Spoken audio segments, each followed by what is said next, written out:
Hi, my name is Harris and you're watching HM Law, the show where we break down difficult legal concepts and make them really easy to understand. Today, I'm going to be talking about law school, the best way to approach it, the mistakes that I made, and how you can leave law school happy and fulfilled with your degree. If you're interested in helping out creators for more content just like this, you can watch this course as well as lots of others on Skillshare, and using my referral link in the description, you'll get 1 month of Skillshare Premium totally free.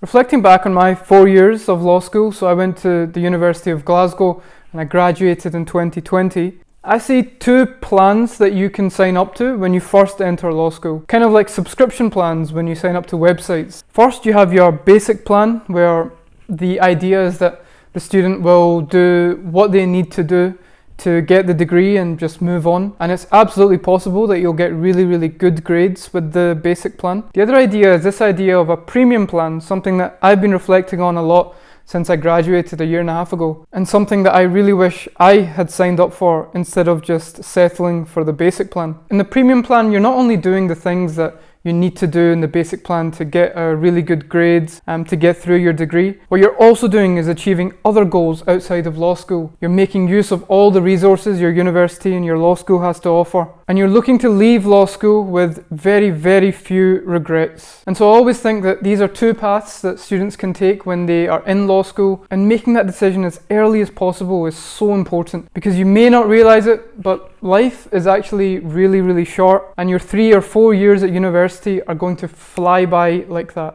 And so you don't want to leave university thinking that you could have made much more out of everything. So some of the topics that we're going to cover in the basic plan is going to be how to take notes, how to schedule and organize your calendar, how to read effectively, how to analyze cases, how to approach exams and assignments, attending classes and whether you need to attend classes, and what materials you'll need. And all of these things, if you do them, I guarantee you will come out with good grades, you'll come out with a degree and a certification, but you may not necessarily come out fulfilled. With the premium plan, the idea here is that you fulfill all the requirements of the basic plan, and I teach you everything in the basic plan, but I also teach you loads of other things which university themselves aren't going to teach you specifically, and more like life lessons that you'll need to know to come out of law school content. So these things will include how to prepare for class, how to participate in class, how to network effectively, how to get work experience and placements, how to build relationships with your professors, mooting, getting a private law tutor, how to travel during university,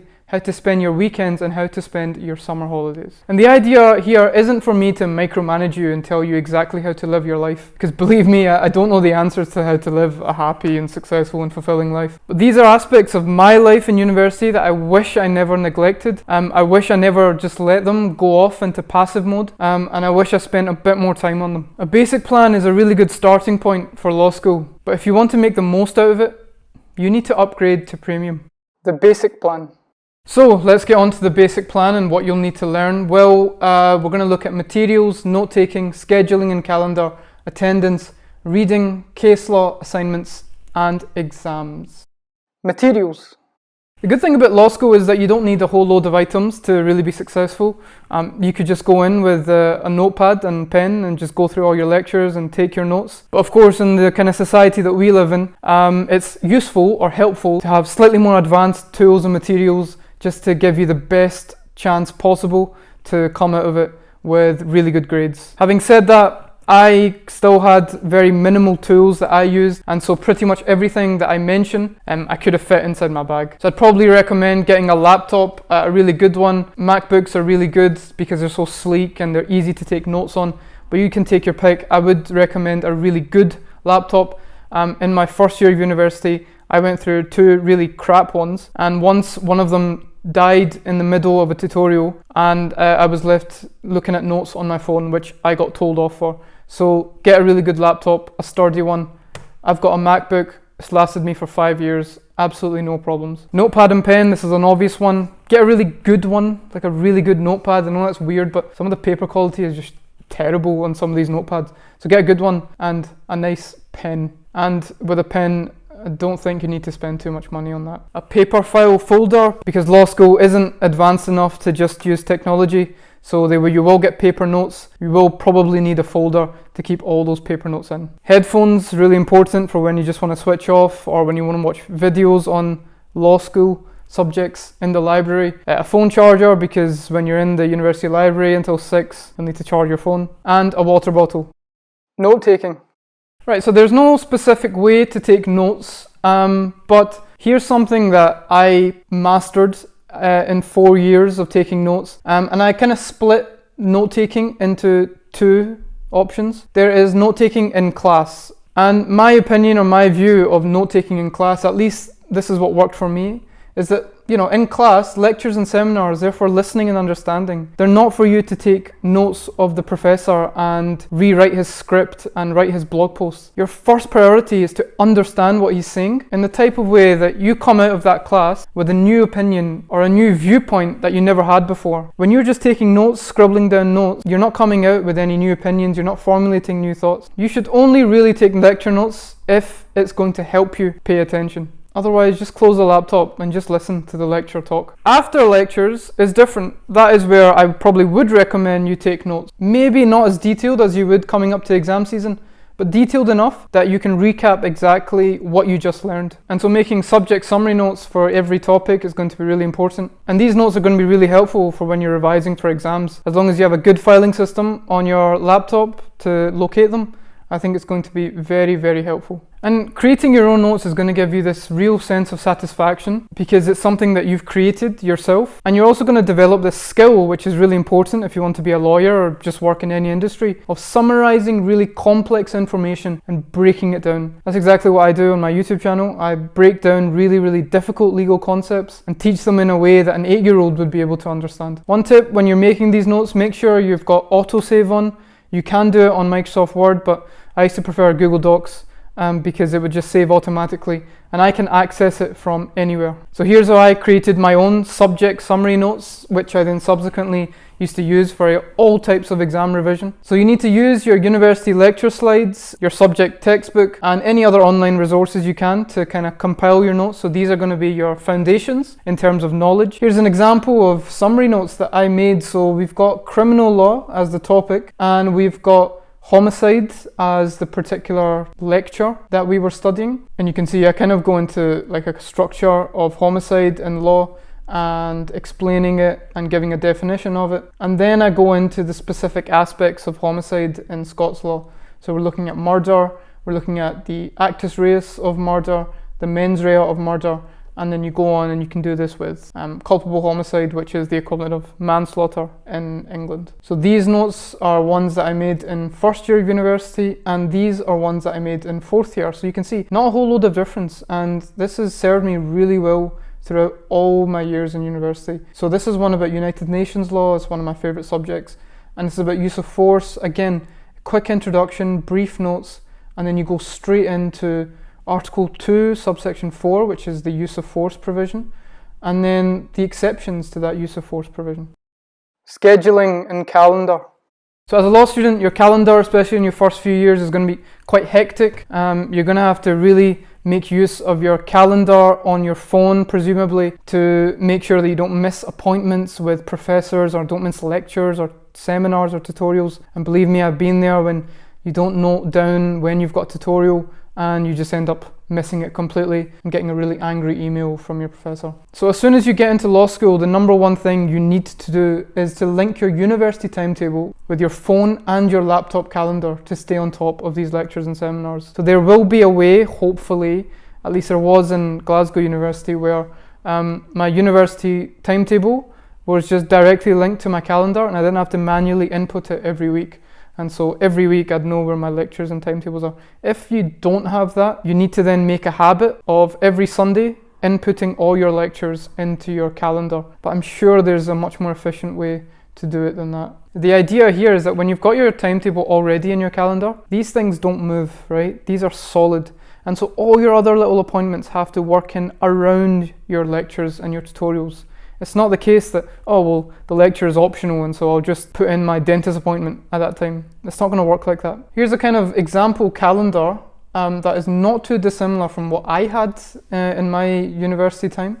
So if, say on a Monday, we had criminal law at 10 a.m, then I'd have a group meeting at 12, a public law lecture at 3, and then I would always schedule in my events, right? So you've got Law Society events, you've got networking events. I would even schedule in football if I had football. And so scheduling in all these things, just make sure I don't lose track of any of them. Attendance. So I think there is this myth before going into university that you have to have a 100% attendance just like you did in school. Because of course, you know, if you miss classes in school, someone is going to find out. Now, at least in my university and in most universities around the UK, attendance in lectures is not tracked. So whether you want to attend this lecture or not is totally at your discretion. Of course, I'm going to explain why it's better for you to attend, but it's totally at your discretion. I fell into this really, really toxic cycle in first and second year, where if a lecture was just too early, not even that early, like 10 a.m, I just wouldn't go. And so for me, I used to justify missing lectures according to 3 main reasons. The first reason was that the lectures were useless. The second was that they were too early in the morning. And then the third one was that my university was just too far away. So I lived at home and the university was about 45 minutes away by public transport. And it was just really annoying to go there every morning and then end up coming back after the lecture, another 45-minute trip. I mean, it's pretty crazy when you think about it. It's not like I was walking 18 miles for clean water, like Glasgow University wasn't in Zambia, but there was this really bad kind of mental barrier that I had to get over. So I'm gonna address each one of these reasons, and had 18-year-old Harris been in front of me and given me these 3 reasons, I would have happily shut him down and told him he was being a twat, and told him why each of these reasons are really just stupid reasons and justifications for his own laziness. So the number 1 reason, that lectures are useless. So some believe that lectures are useless because students find it difficult to pay attention, they don't learn anything, and that the lectures are all uploaded online. And, you know, to an extent, I can't disagree completely. Some lectures are useless, like, I'm not gonna lie. When you have a professor who's droning on and on at 9 a.m, who hasn't had his morning coffee, and he's got 20 lecture slides, all with legal provisions, with text, no pictures, no effort into his lecture slides, of course you're gonna fall asleep. No human was meant to learn this way. However, I'm not gonna tell you to go to lectures because they're useful in terms of the content that you're going to learn in them. But these lectures are useful in a very, very different way, because these lectures provide you with the opportunity to be in a situation where unique experiences can happen. And by these unique experiences, what I mean is that, you know, if you're in a lecture theatre, there's going to be at least 100 or 200 other students there with you. And the whole point of law school is to meet as many people as possible. And how the hell are you going to meet them if you're not in your lectures? That is where you're going to meet these amazing and wonderful students. I remember the one time that I actually ended up going to a lecture in first year of law school. I was sitting beside a guy and we started chatting about law school, how difficult it is, how shit it is. And it turned out he was from Germany, and he was from a really small city in Germany. He was doing an exchange program. And as I got talking to him more and more, I realized that actually this university would be great and I would love to do an Erasmus exchange there. And fast forward 2 years, I was on an Erasmus program in that same city that he'd recommended to me. And this guy is my friend to this day. I've got this really cool German law contact who I can hit up whenever I need some help. That would never have happened if I didn't go to that lecture. I couldn't tell you what I learned in that lecture. It was probably useless. It was absolute garbage.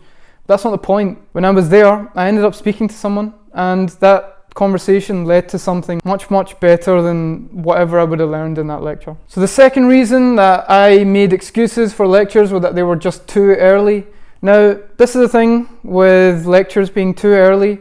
You got to look at it from a statistical or a factual point of view. The idea of lectures being too early is this idea that, well, if I go to the lecture, I won't get enough sleep. I did my research on sleep after graduating and just how important it really is. So 90%, or probably above 90% of people require an average of 8 hours of sleep per night. And that 8 hours is non-negotiable.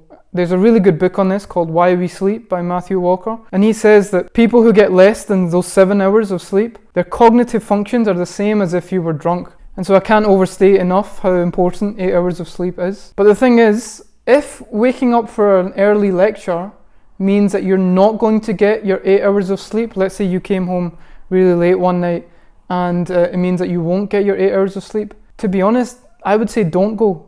Regardless of the unique experiences, regardless of what you learn or whatever, I just wouldn't go. I don't sacrifice 8 hours of sleep for many things, and so I wouldn't sacrifice it for a law school lecture. But this is not an excuse for you to start missing them, because how you remedy this situation is you just go to bed earlier the night before. You probably shouldn't be partying on a Wednesday night. I mean, everyone does, right? But you probably shouldn't, right, in terms of living a healthy life. It can happen, but I found that, call me old, but I found that as soon as I was going to bed at a reasonable time, I wasn't having as many problems in law school. Now here's another trap that I fell into and that a lot of other law school people fall into, is the early lecture problem. So let's say I've got a criminal law lecture at 9 a.m. What I would justify to myself is when I'd miss this, I'd just say, oh, well, whatever, I might as well just miss the other 2 lectures as well. And you can see, like, this lecture's at 12 p.m. So I could have easily just woken up at 9 and made this lecture. In fact, I could have woken up at 9 and made the 10:30 lecture. I would have gotten 8 hours of sleep, I would have been well rested. But it's like when I look at my phone and see the lecture, I'm like, oh, whatever. Kind of like when you're on a diet and you say you're going to be really good for the rest of the week, and then Monday you're really good, and on Tuesday the cravings kick in, you eat the chocolate bar, and then the rest of the week is just a write-off. So stop doing this, right? You can miss this if it means that you won't get 8 hours, but that means you need to wake up at 9. That doesn't mean you miss all these lectures. You wake up at 9, you get dressed, you get everything ready, and you get into uni for that 10:30 lecture. Because like I said, stop missing all these lectures. You're going to miss out on a lot of unique experiences. Reading. Alright, here's the problem with reading. I got taught this by a professor when I was doing an EU law class. You will always be set too much to read by your professors or your teachers, right? You will. The reason being, there is too much valuable information now in the world. Especially after the internet, there are journal articles on every single niche topic out there. And so a lot of these professors, they're going to overprescribe you in terms of texts, articles, chapters in a textbook, rather than underprescribe you. And your job is not to read everything, because you'll never learn like that. Your job is to target your reading for your own education. And so I developed this method in university where I had this idea of targeted reading. So targeted reading, you read the introduction and the headings of a chapter of a textbook or an article. You pick out the most relevant or important parts, because they're not all relevant and important. And then you read the relevant and important parts closely and you try and understand them. And to be honest, if you were to implement this method for each chapter or every journal article, you could get the gist of the entire thing within about 30 or 40 minutes. Maybe a little bit longer if you're enjoying yourself. Let's look at 2 things that you'll always get prescribed when you have seminars or tutorials. There is compulsory reading and there is optional reading. Again, there is an art of how to deal with this. So with compulsory reading, what I would always do is I'd probably read them much, much closer than other texts. And so you implement the targeted reading technique to both compulsory and optional texts. But when you're closer to kind of exam time, I would read the compulsory texts much more closely, especially when you're making the summary notes and revising. In terms of the optional reading, I would read the optional texts only if you require more information or if you're genuinely interested in a topic.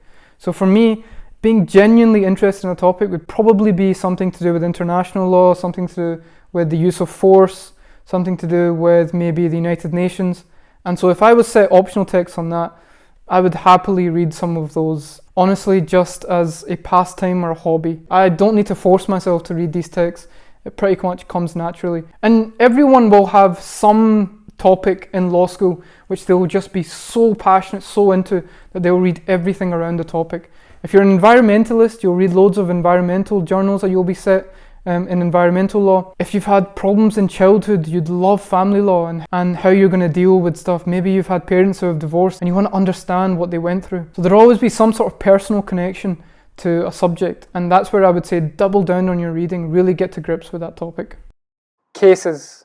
Right, I have to really reiterate this point. I tell this to all my students, and I need to tell this to all of you guys as well. Stop reading entire cases.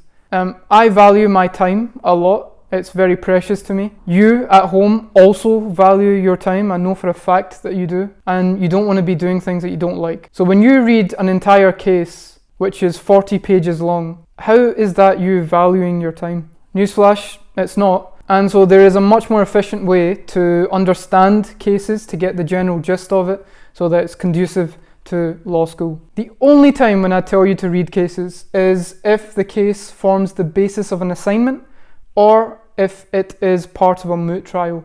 We'll look at these two examples later. But two websites that I would highly recommend is lawteacher.net and elawresources.co.uk, and you can access really solid case summaries where it gives you the facts, the analysis, the judgment. And this is more than enough for 99% of tutorials and seminars. Because if you have a tutorial for 1 hour, you're not going to be spending the whole hour analysing the case. You're going to spend about 5 or 10 minutes. And so what is the point of you writing detailed case summaries when you're not even going to use it?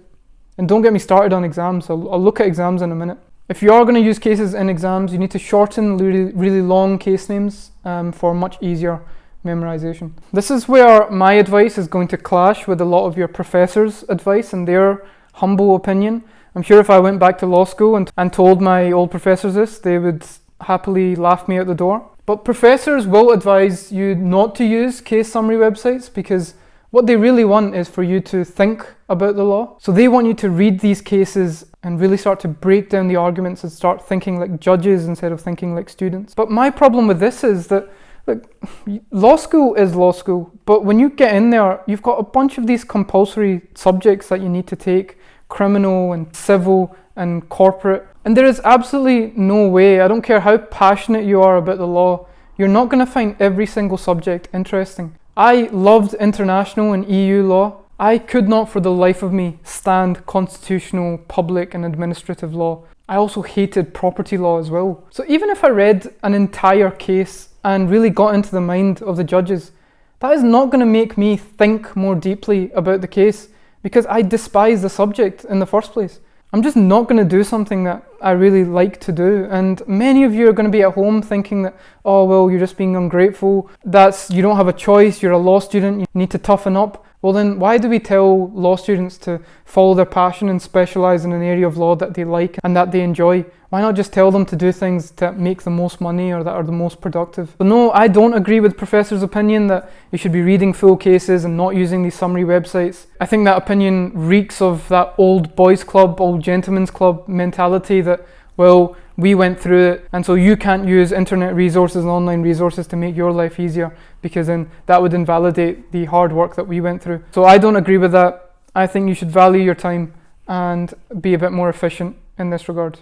So I said you should only use cases when it forms the basis of an assignment. Well, what does that mean? Well, so if we were to take an example assignment question, for example, when should an allowance like the one permitted in Boardman and Phipps be granted to agents who act in breach of their fiduciary duties?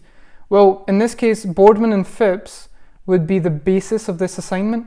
So you can't use just a case summary for this. You would need to read the entire case just so you have every single detail on point. And so here you should be reading the full case because without it, you're probably not going to do very well in this assignment. In terms of using cases in exams, a lot of these case names are really long because there's multiple parties and they're to do with corporations instead of people, so it's really complicated. So what I did in university was I shortened the long case names, such as Marco International Insurance Co. Limited, the Surety Guarantee Consultants Limited, to just Marco Insurance. And in the exam, what's most important is that you understand the rule and not the entire case. And so the example here would be, well, if I was in an exam under that time pressure, I would just write unauthorized profits acquired through a director's conflict of interest are to be held in a collective trust for the company and can be reduced according to the circumstances of the case. That's the legal rule, and my authority is Marco Insurance. And the examiner is not an idiot. He knows that you're under time pressure, extreme time pressure, and that you know your facts and that you also know the case roughly. By the way, in real life, you will not need to memorize full case names. There are paralegals who'll do that for you. Assignments. So this is really controversial debate with assignments is should you plan and prepare ahead with assignments weeks in advance, or are you going to be the guy that does it the night before and you still end up getting the same grades as the person who prepped 3 weeks in advance? From my experience, I did see that whether you prepped well in advance or whether you did it the night before many times those people got the exact same grades. Again, that's totally anecdotal evidence. I'm sure there are many studies that can disprove me, but I got some of my best grades. My mates got some of their best grades having completed their assignments the night before.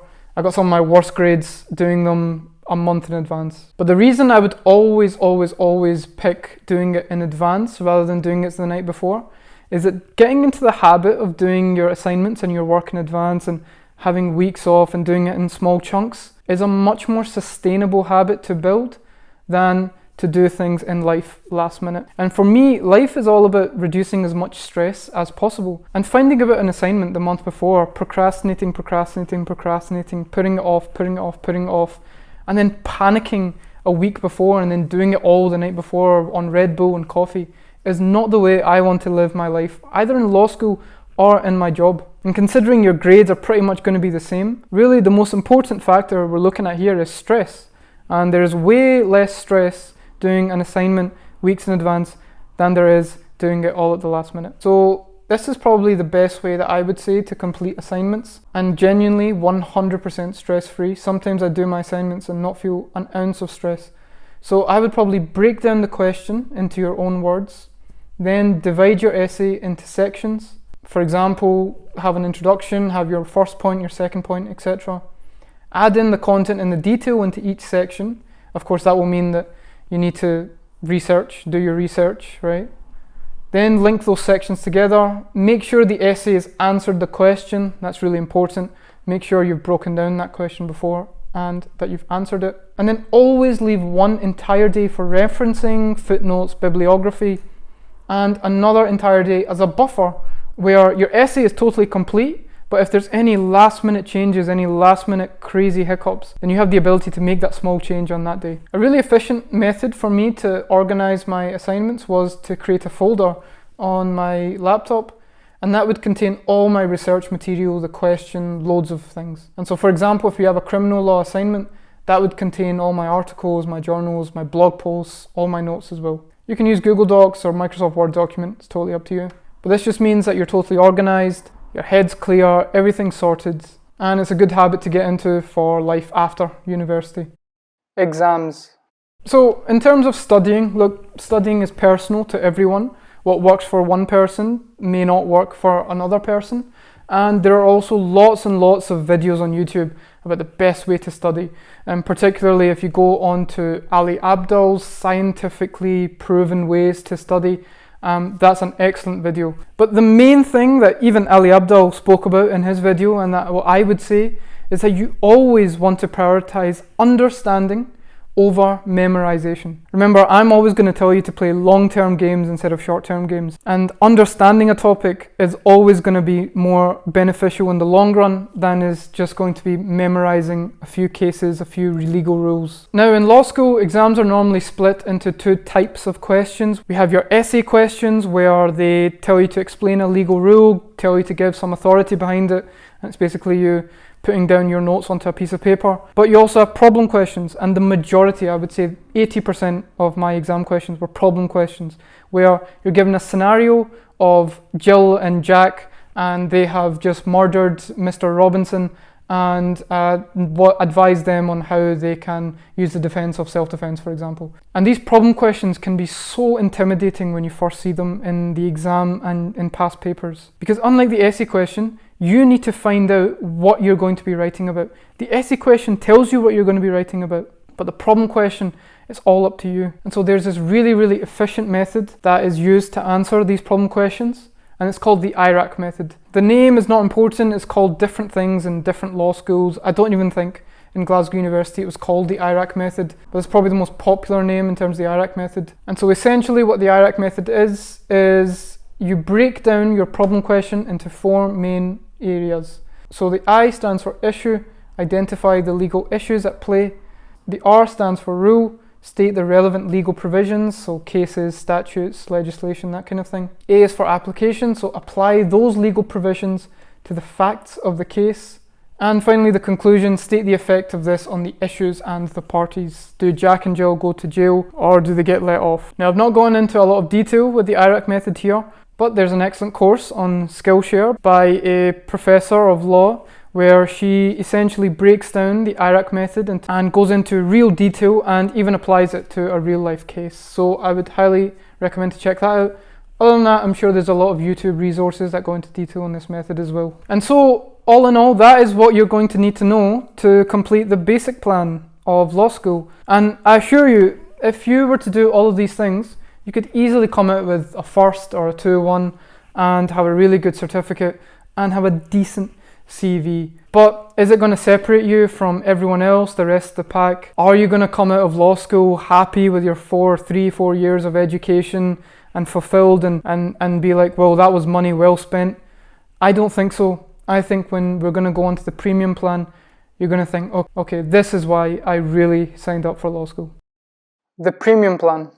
So now we're going to look at the premium plan that I want all of you guys who are watching this course or video to sign up for, either before law school or if you're in the middle of law school, sign up to it as soon as possible. In this premium plan, what we're going to learn is preparation for classes, participation in classes, network, student-professor relationships, work experience and placements, mooting, private tutoring, travel, weekend, summer, and the unfortunate, competitive, I would say toxic culture that law school has. Preparation. So preparation, well, you might be thinking, well, surely this is a basic plan, surely this is something that you would have to do if you want to go into class. Well, it's not. I used to go into tutorials having prepared absolutely nothing. And what I would do is I would have my laptop in front of me, have my head down and try not to make eye contact with the tutor lest they ask me a question and then I'd be totally tongue twisted. The thing is, even if the tutor were to ask me something and I mumbled out an answer, the worst case scenario in that situation is you get a little bit embarrassed in front of everyone, but the tutor can't reprimand you. She's not going to keep you at the end of the class and say, Harris, that was absolutely disgraceful, you really need to get your act together. She's going to be like, right, whatever, this guy's not interested. And so the only person losing out in this situation is you. And the main reason why I want you guys to prepare properly for class is so that you can participate. And I'm going to look at why participation is so important. As a general rule, preparation for a class shouldn't take more than 2 hours for a 1 hour class. So let's say you have a 1 hour seminar. I really don't want you to be spending more than 2 hours trying to prepare for this class. Otherwise, you're wasting your precious time. People who have spent 9 hours preparing for a class, you're stupid. You're an idiot. So how to prepare for class using an example? Well, let's say for example, I had a seminar and the topic was on rules of ownership and property law. So what I would probably do to prepare for this is I would locate the required reading for the topic of ownership. Then I would implement my targeted reading technique for ownership. So that'd be going through the chapter or the journal, looking at the most important points, the most relevant to the seminar, and then taking notes on that. I would then make those brief notes on ownership, including the main points and important legislation or cases. And if the seminar requires me to answer any questions, then I would make very, very brief answers. The reason being that when you're in the seminar itself, your tutor's not going to check your answers. And when you're there, when everyone begins to participate, you'll have this nicely compiled list of answers by the end of that class. So make really, really brief notes. You're not going to get a grade for really detailed answers for a tutorial session. That's not how it works. But you can make sure that you take all the information in class and beef up your answers by the end of it. Participation. The reason why I want you guys to prepare is in order for you guys to participate in class. Now, participation is one of those things where you could happily not participate, not give a single opinion in your entire 3 or 4 years of law school and come out of it with a first class degree. I knew many people who came out like that, learned pretty much nothing, came out with a first. I don't know how this system is working, to be honest. But there's 2 places where participation means very, very different things. So you can participate in lectures or you can participate in seminars and tutorials. In lectures, now, my law school had 270 people in the year. In every lecture, there was at least 150. So asking questions in lectures or trying to participate with lots of people is really daunting. I mean, you have to have balls to ask a question in front of 150 people. But the benefit of doing so for your confidence, for your self-esteem is unbelievable. The reason being that Your confidence is never going to get better unless you do challenging things. And what is more uncomfortable than asking a question in front of 150 people, knowing that you might look like an idiot? Once you've done that, you're never going to be scared of asking a question in front of 20 people ever again. However, seminars and tutorials are where you really want to make sure you're participating in the class. Give opinions, ask and answer questions, clarify facts, points of law. I really need to try and drill this into some people. Silent classes where only the teacher or the professor is talking are not only a waste of your time, but they're a waste of your money. When you come out with a law degree, that certificate is just a piece of paper. When you begin working, you will need to have knowledge and you will need to participate in your firm in order to make them any money. How are you going to do that if you can't participate in a seminar with nothing riding on it in front of 15, 20 people? Now look, I totally understand that people with anxiety, they have problems with their confidence, their self-esteem. Personally, I never had that issue, so I can only sympathize with those people. But it's been proven time and time again that if you want to become more confident and if you want to increase your self-esteem in terms of public speaking, then the best way to do that is to put yourself in these very, very uncomfortable situations where you are forced to ask and answer questions and give opinions. And the thing is, professors hate silent seminars and awkward silences as much as other students. It cringes me to the bone when there is awkward silences in seminars. I don't know what it is, maybe it's just my personality, but I feel it deep down in my core when no one is speaking. And so I used to always try and take the reins and offer some sort of opinion. I genuinely just could not take it. Time felt like it was slowing down when there was awkward silences. It was absolutely awful. And the thing is, because I was that guy to break a silence almost all the time, the professors used to look at me really favourably. And so students who engage with the seminar will be looked on more favourably by their professors, and then that can really strengthen their relationship. And we'll look at why a really strong student-professor relationship is so important. So here's a little confidence building exercise for all of you.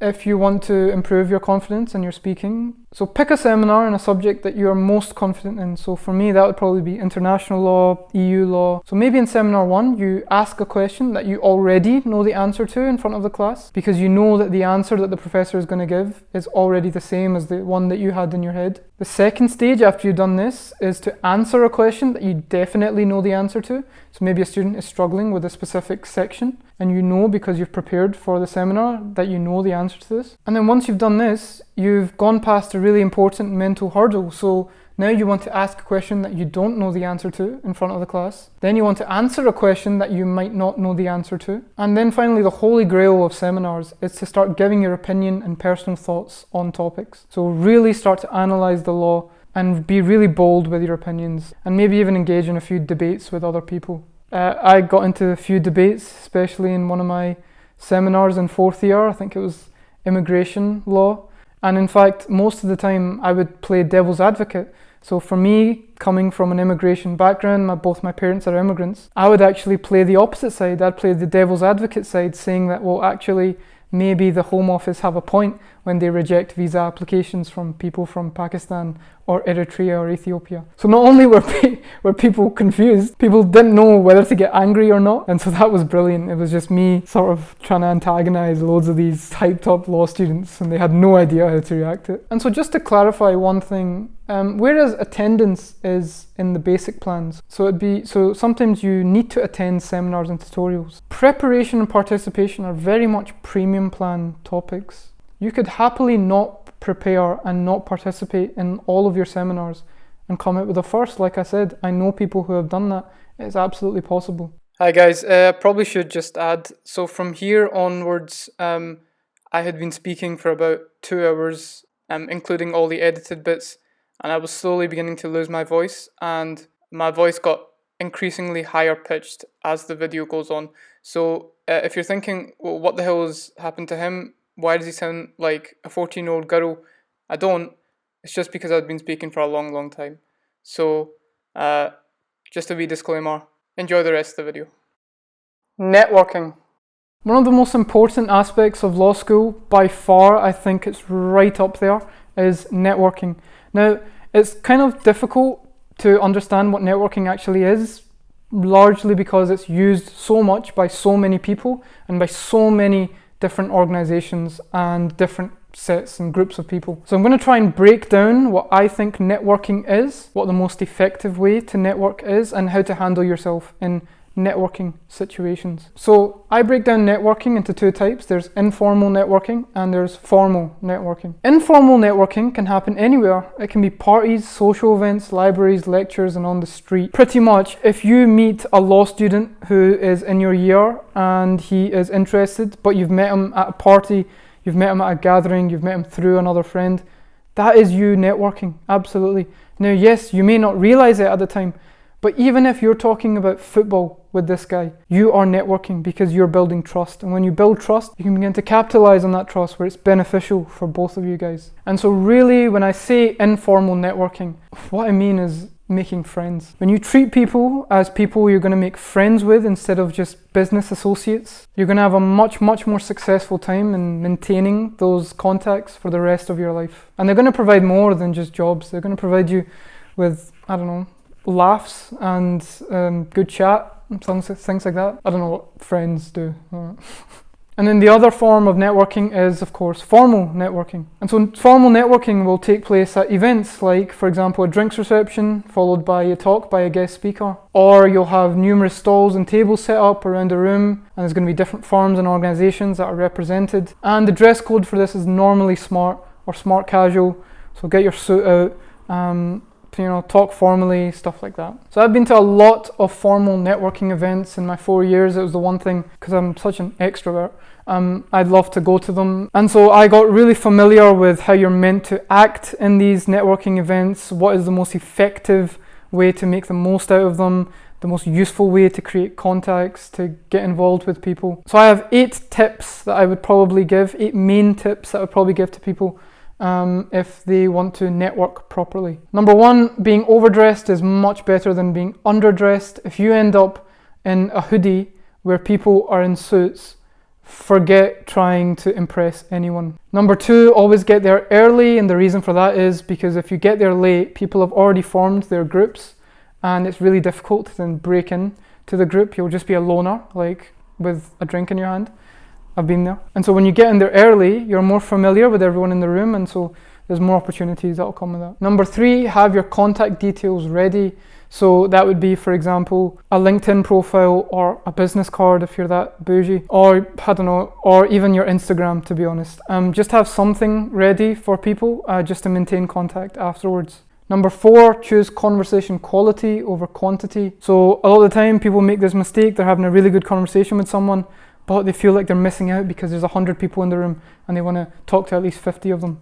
Believe me, it's not worth it. The goal of networking is not to accumulate the most contacts.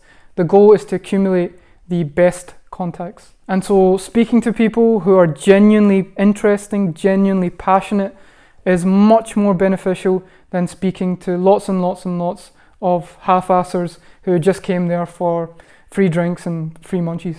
If you need to speak to one person for the entire night and speak to him not just about law, but about his own life, about, I don't know, what people speak about when they talk to people, like general life stuff. And then at the end, you get the guy's Instagram. That is going to be such a successful night for you because you've made a friend, you've made a legal contact, and you've had an all-round great time. Number 5, make eye contact. It's so overstated, isn't it? Everywhere you go, job interviews, networking events, make eye contact, make eye contact. But you don't actually realize how difficult it is to make eye contact. Right now, I'm making eye contact with you in this camera lens, but very often I'll have to look like that, or I'll have to stop making eye contact.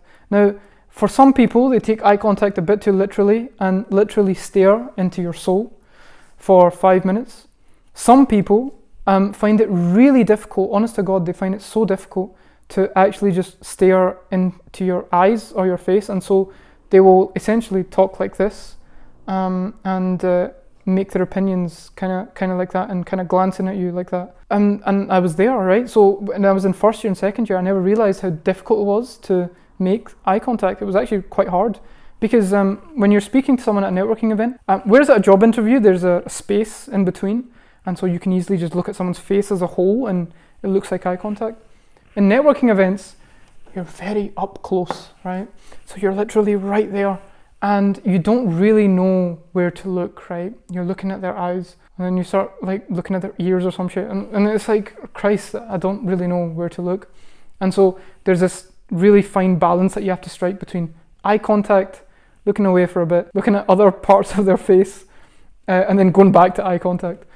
These are things that this is a skill that you'll develop throughout your 3-4 years at university. The next two are don't become isolated and don't become stuck. I'm going to explain both of these in the next slide. And then the last one that I want to touch on is don't drink too much. Now, I don't drink alcohol, so when I'm at networking events, I don't touch the alcohol, but I always noticed that there was alcohol, and there wasn't just a little bit, there was a lot of alcohol. I mean, there was some really expensive, fancy alcohol at some of these networking events. And for people who maybe struggle with self-confidence, or for people who see the free alcohol and get a bit too excited, it's far too easy for you to have one too many drinks and then begin to start slurring your words and begin to make kind of risky, edgy jokes with people who are very professional, who are very high up in the legal profession. After all, at these networking events, they are literally what I would describe as fancy. They are quite posh in the sense that people are very wary of how they're coming across. There's a real emphasis on body language. And if someone has been drinking a little bit too much, and remember, you don't even have to be drunk at this point, you just need to be a little bit slightly more confident than you are initially. For those people, they'll start to make kind of jokes and pass comments, maybe about other lecturers, about their subject. Maybe they'll put in a swear word here and there. And to be honest, the truth is, for partners at firms and for judges and other lecturers, yes, some of them might be receptive to it, they might laugh with you, but in my experience, the majority aren't there for a banter type conversation. They're there for more of an intellectual, humorous, charming type of discussion. And so I'm definitely not going to be the guy to tell you to not drink at all, but know your limits, know your tolerance levels, and exercise caution when there is alcohol there. So here's an infographic that I've created about how to avoid becoming isolated. And these are the kind of 2 plays that you can do when you do become isolated. So let's say in the first scenario, you're isolated.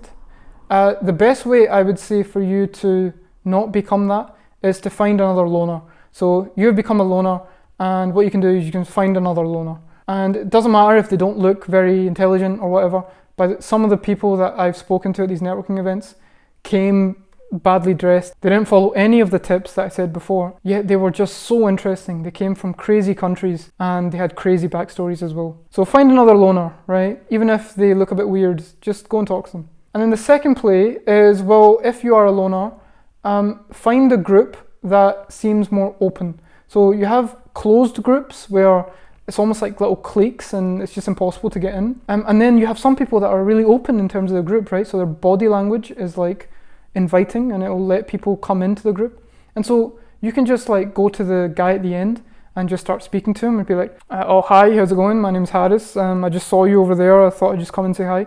Just call up to him and start talking to him. Yeah, it's a bit awkward, it's a bit weird at the start. And then once you start speaking, you realize you're not a weirdo, you're just a loner. But the number one tip in this scenario, please don't do this, is don't start checking your phone. It is so bad. When you are at a drinks reception and you see yourself isolated and you're like, well, how the hell has this happened? The temptation for you to start checking your phone to stop the social embarrassment that actually you're not a loner, you actually just have better things to do, is so tempting. But the problem is you're learning nothing. You go on your phone, everyone else switches off. They're like, oh, well, he must have better stuff to do. Let's just get into closed groups. When you're kind of looking around, there will be someone who essentially feels sorry for you, like people have done for me, and they'll just come and start talking to me. And eventually they'll forget about why they even came up to you in the first place. They'll just be interested in your story. And then the other rule is how to avoid becoming stuck. Now, what do I mean by stuck? Well, it is when, unfortunately, you do end up getting paired with another weirdo and they maybe talk a little bit too much, or maybe they are just droning on and on about their own life. Or maybe it could just be that maybe this person isn't in the area that you want to work in. Maybe his expertise is totally in a different area and you want to look at more productive contacts. Well, when you are in that situation, it's very, very rude to kind of just walk away, right? You can't just walk away. And it's very rude to just say, oh, well, I'm going to go and talk to someone else better, mate. So having said that, I do actually have a plan for you guys. You can tell that I've really been to a lot of networking events. So the plan here is, well, if you're speaking to a weirdo, there's always going to be some sort of loner, just like you were before. And so you want to basically invite the loner into the group somehow. Maybe you're open, maybe you say hi to him. Invite him in, acquaint him with the weirdo, and then move on, right? Because to you, the guy might be a weirdo, but for this other guy, he might be the most interesting person ever. That's exactly what it was for me. Other people didn't like some people at the networking events, yet for me, they were just fascinating, right? Just absolutely fascinating. And so when you've acquainted these two, you can easily slip away. You can just be like, oh, I'm just going to go to get another drink or something like that, and then jump into another group. I'm giving you expert tactics here about networking events. Professors. In my opinion, having a strong relationship with your professor is really, really rewarding, especially when that relationship extends outside of the classroom. Obviously, I don't mean like getting into relationships and stuff like that with your professor. That'd be weird. What I mean is having friends that are professors, but who are just friends outside of university. And so these relationships are easy to, first of all, create, and they're actually not too difficult to maintain afterwards. And so you can do this by emailing them or talking informally before or after class, or you can just kind of arrange social meetups, go for drinks in the pub and stuff like that. Probably don't go clubbing with your professor. There are so many benefits to this. They can act as mentors and guide you through university. They can provide you with priceless knowledge and experience, and they can alert you to networking, placement and job opportunities first before other students, because they like you. So how do you build a student-professor relationship? Well, you contribute to discussions in class, give your opinion. Like I said before, break those awkward silences, they'll love you for that. Speak to them about formal or informal subjects outside of class. Talk to them about a specific area in your course, or talk to them about football. If they're into football, it's up to you. And just simply treat them as a friend rather than as a professor. So, of course, watch what you say, but don't suck up to them. Have jokes with them, talk around. It's absolutely fine. The reason why I encourage this so much is because for me personally, my own professor at university that I now consider more than a professor but as a friend has helped me through a lot of challenging times. I know for friends of mine as well who have had these mentors who are far more than mentors but are friends, they've also helped them through a lot of challenging times because these people are so experienced, they've seen it all, they've heard it all. So the benefits for me were amazing. Work experience and placements. Right, I'm not going to lie, I'm probably not the best guy to go to on how to get vacation schemes and placements. I've been rejected from pretty much everywhere. And the problem also is that I've never actively tried to pursue a lot of placements. Having said that, I have done 3 big placements in my life, each of which were obtained differently, and each of which I learned different things because the firms were of different sizes. So I'll go through how I got each placement, what benefits I got from it, but I'm not going to sit here and tell you this is how you get a work experience placement, because the truth is I don't know. I'm sure there are lots of YouTube videos that can help you with that. So my first placement was at a really large sort of corporate multinational firm, and I applied directly through their website. It was a 4-stage interview process, so there was a CV and cover letter, there was a psychometric test, which I'm so bad at even today. There was an automated video interview, and there was an in-person interview. And the great thing about big firms is that they actually pay you for these placements, so I got paid pretty well. But these firms are also extremely competitive to get into. So I was one of 6 people in Glasgow who got this at this firm. And so they are really, really competitive. The other placement was at a medium-sized firm, so I applied upon reference from my professor. Again, what a good advert for having a good relationship with your professor. She approached me about this placement. There was a 2-stage application process. There was a CV and cover letter, and there was an in-person interview. This was unpaid because it was a medium-sized firm, and it wasn't advertised. And so this placement requires a reference. And so this is where your networking and your professors will play a huge role. And then the third one that I did the placement at was a very, very small firm. It was recently opened. And I approached a senior partner at that firm at a networking event. So I found it through the networking event, and it was a 2-stage application process. It was a CV and it was an informal interview. And amazingly enough, and I don't know how this is possible, I actually got paid for it, because essentially it wasn't a placement in the sense that a lawyer would teach me things. I was actually working, because they were a small firm, they needed employees and they knew they could pay me a lower wage. And so essentially I was doing work for them. So it was 9 to 5, 3 days a week. Again, this wasn't advertised and it does require a reference. But if you were to get something like this, paid or unpaid, I'm telling you, you will learn more in a week working in a firm than you will in an entire year doing a course. So if I could give any tips on how to get placements, and these are mostly generic, but from my experience, these are some tips. Number one, the default answer is always no, so you've got to anticipate this. So you cannot get disappointed when you hear no. Yes, you'll get disappointed for the first 10, 15 minutes, but you need to put that behind you, because these firms will always say no to you. They will very rarely say yes. You probably should be submitting multiple applications and then trying to improve on those applications. These applications aren't like signing up to Spotify or something. These applications are really long and the firms expect you to do research. And so they will take you, quite a bit of time. And so this is a skill that you'll need to improve throughout your time at uni. You should save all your cover letters for future use as templates, because writing cover letters from scratch every time is a ball ache. You should regularly update your CV and get it professionally checked if you can. Getting it professionally checked, I think, is well worth the investment, because I think it's like £30 or £40, and it's a CV that you're going to be using for the rest of your life. So get it professionally checked if there are any problems. Who you know is always more important than what you know, at least from my experience. I wouldn't have got my last 2 placements if I didn't know someone. And your personality should always shine in the interview. So you probably shouldn't be a robot. Try and be chatty, try and be charismatic, confident, that kind of jazz. Mooting.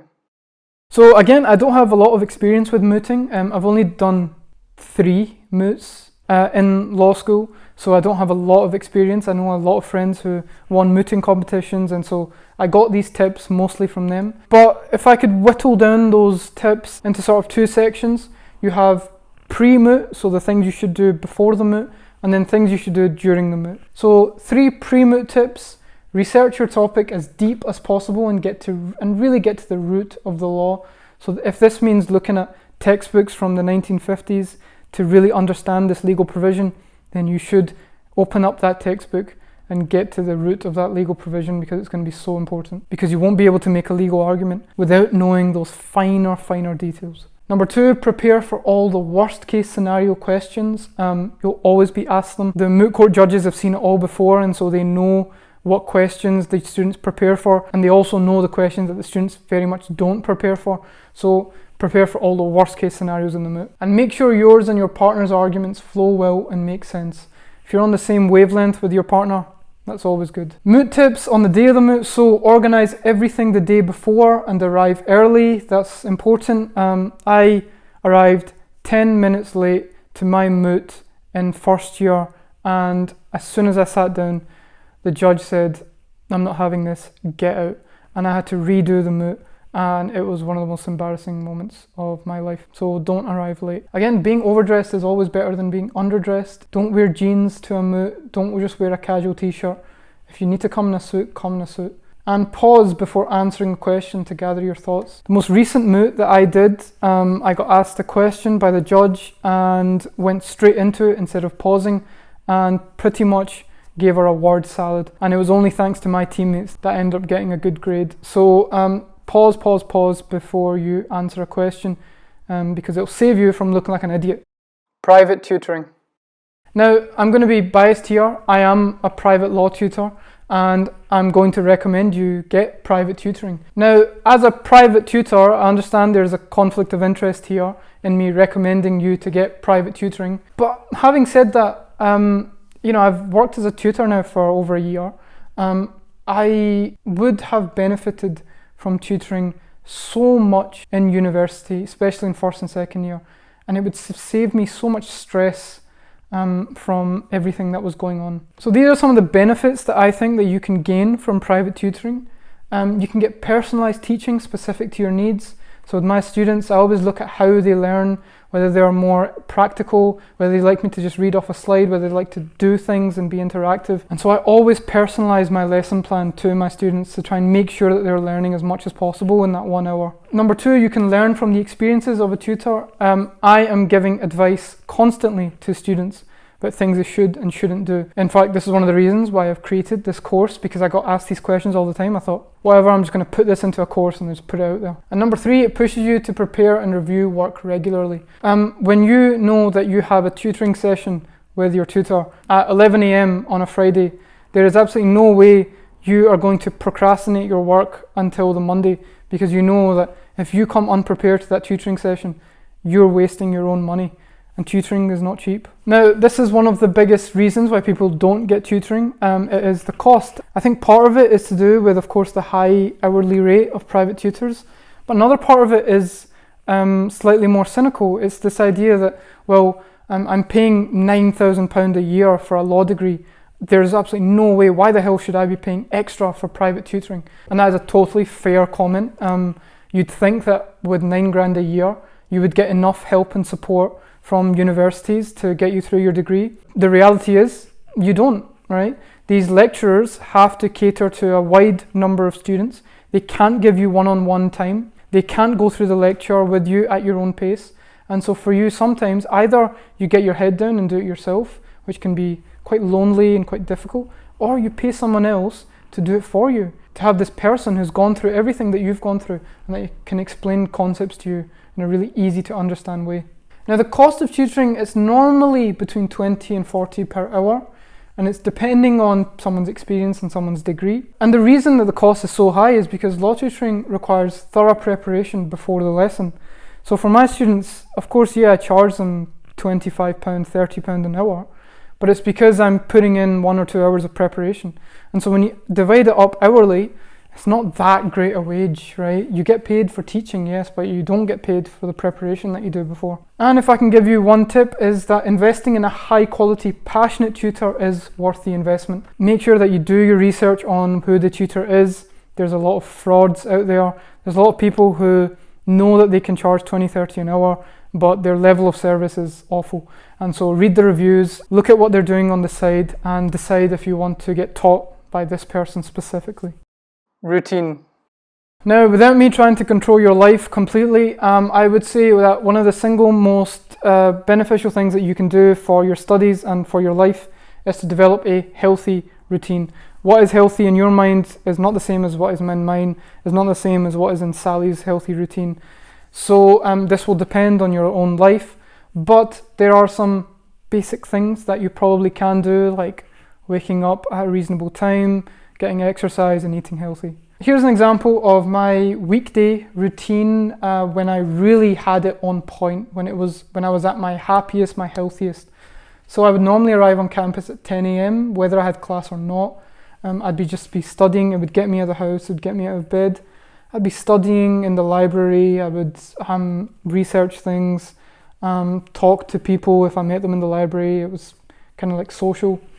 1 p.m. is always lunch, and of course, I don't need to tell you about healthy eating. You try and have something healthy. Try not to load up on sugars or white carbs in particular, because they spike your blood sugar levels and then it comes all the way down and then you feel really tired for the rest of the day. So try and eat healthy. At 2 p.m. I'd normally have class, or maybe I'd just keep studying, and that would continue all the way until maybe about 6, where I'd have some sort of networking event, or I'd have some sort of law school talk, or I'd have some sort of guest speaker coming in. After that, I'd probably just go home and then head straight for the gym, get a nice wee workout in. It's quite good to keep your brain ticking over. And so I would sleep at like 12, right? It's quite reasonable. And you might be thinking, all right, well, we're here for a good time, not for a long time. All right, yeah, whatever. But the good times only happen when you go to sleep at 12 a.m. So go to sleep at 12 a.m. Traveling. Traveling during university is so good, right? It's so fun, and you'll get to see things in the world, and you've got so much free time, right? You've got so much free time before you start working full time, that traveling during university is so beneficial, and it's a great time to travel. So in terms of the benefit to your degree, I'm going to look at 3 types of traveling. So one is normal holidays, one is short university trips, and one is studying abroad. So with normal holidays with friends and family, they can actually be quite beneficial to your degree overall. Obviously, that's not the motive to go on holiday with friends and family. The motive is, to have fun. But they can be a benefit to your degree if you kind of pay attention to different cultures and societies and how the law might relate to each other. So the benefit to the degree, I would say, is probably 2 out of 5 if you do it properly. A really good one is short university trips. So you get these educational trips with your university, and they can be excellent because they're packed with different cultural events. There's plenty of opportunity to network with other students from different cities and countries. I went on a 4-day trip to Germany in second year, and pretty much changed my life in terms of the way I communicated and interacted with people in my year. Just gave me a lot of confidence. So benefit to degree, 4 out of 5. And by far the most beneficial thing that I've ever done in my life is studying abroad. For me, it's kind of a cliche, right? It's become my personality. I transformed my entire way of thinking after my year abroad. And the reason why this is possible is because when you're in a different country, you can totally immerse yourself into another culture or society. You can not only understand the law from their perspective, but you make contacts from all over the world.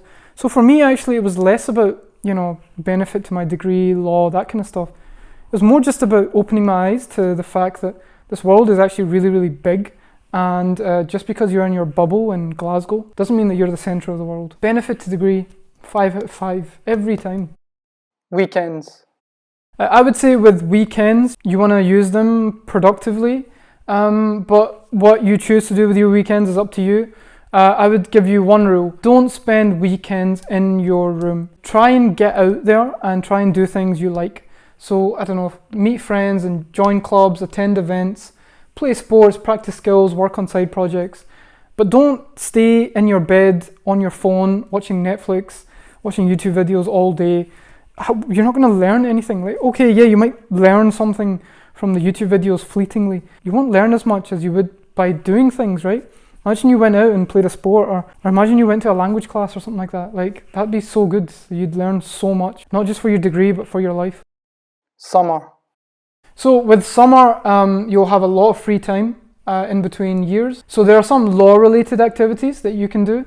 So that would include paid or unpaid legal work experience. You can visit courts and tribunals, or you could tutor students who are doing resits, because remember, you've already passed the subjects. But in terms of other activities, I think they're just as important as the law-related ones, because they make you into this complete whole person. And so other activities that you'll do and you should do is go on holidays, go traveling in a different country, so for 1 or 2 months, learn languages and practice skills, work in different jobs and industries, and volunteer. All of these things are going to be beneficial to you. But like I said before, don't spend all your summer holidays on your phone, in your bed. If you were like me and you're waking up at 2 or 3 p.m. and spending the next hour on your phone and then eating breakfast at 5, you're just going to end up depressed. Like, it's not going to be fun. Like, it's not good. So go out there and do shit. Culture. Right, this is a bit of a serious topic, and I'm going to try and address this in the most concise fashion as possible. The culture in law school is one of the most toxic things that I've ever witnessed in my life, to be honest. There is this idea in law school, and to be honest, I think in most degrees, that if you don't get somewhere, then the other person can't get there either. Or that if the other person gets there, then you can't get there. And it encourages this really bad kind of competitive culture where people are always looking at each other as competition, as if they're on the savannah.